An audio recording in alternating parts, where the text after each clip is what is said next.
Hello. I've got a tune here, and I thought I was getting pretty good at it, but every time I do it in front of the camera, it gets worse. So if you'll bear with me, I'll try and work my way into it. So there's going to be a few bloopers, but there's no editing in on my channel, so it's all bloopers really. Anyway.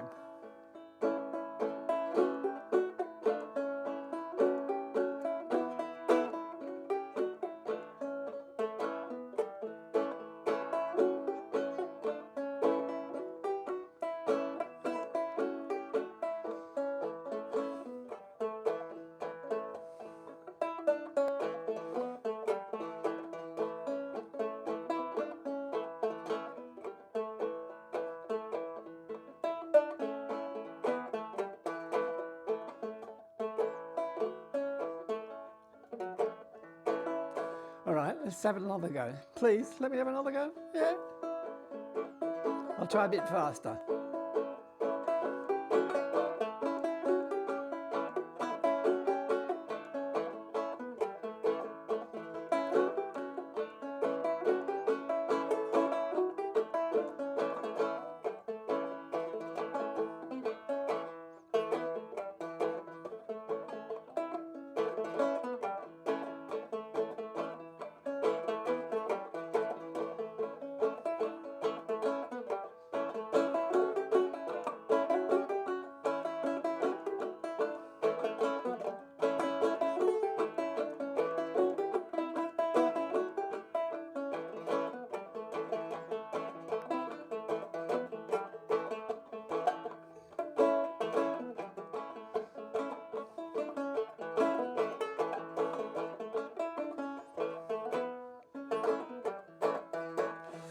Okay.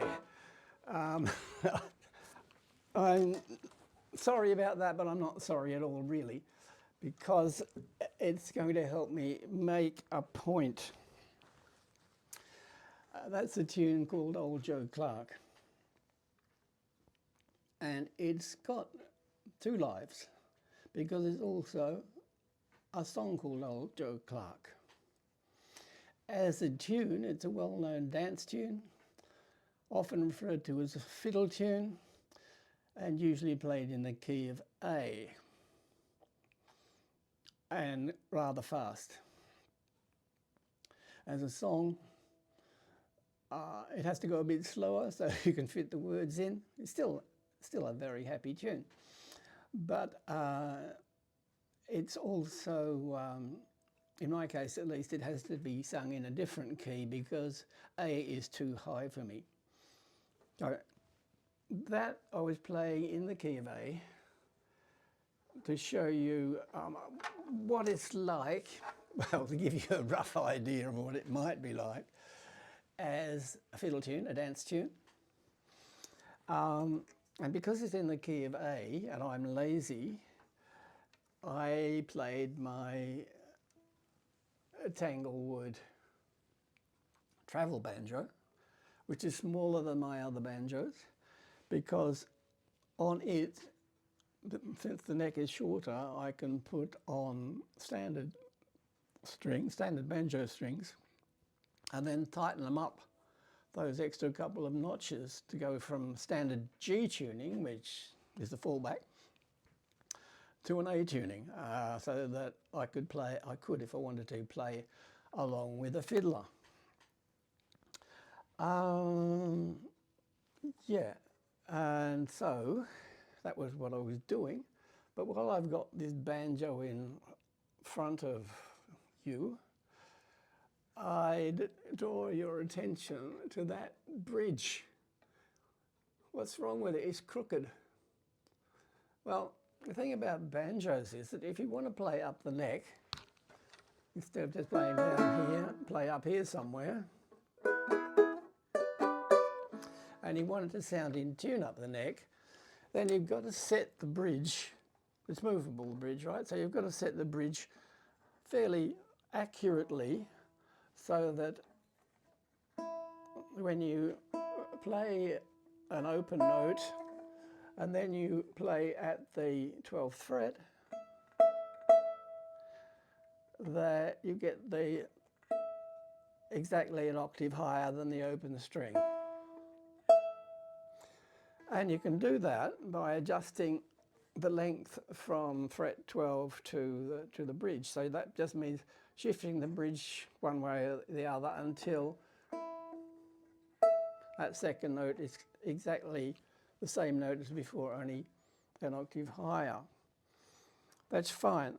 And then you'd say, oh, well, we'll just put this bridge straight across. But unfortunately, it doesn't quite work like that. You've got other strings. And if you try it on this string here, on this particular banjo, and with these particular strings, you need that length. You need a bit more length on here to get the sound in tune up the neck. And so that's basically why I've got this angle this way.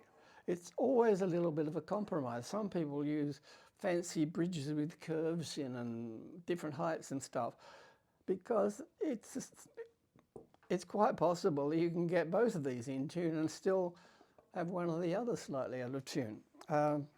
Anyway, this is my best compromise. And it sort of explains why you've got movable bridges.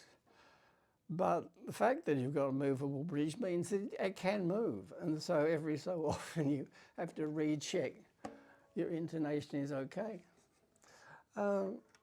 Yeah. So enough of that. Because Old Joe Clark is a song, I want to sing it. I can't sing it in A because it goes too high, so I'll end up singing it in either D or E. And that gives me an excuse for showing you one or two more of my banjos in a bit more depth. And I'll do that, well, sometime soon. See you later.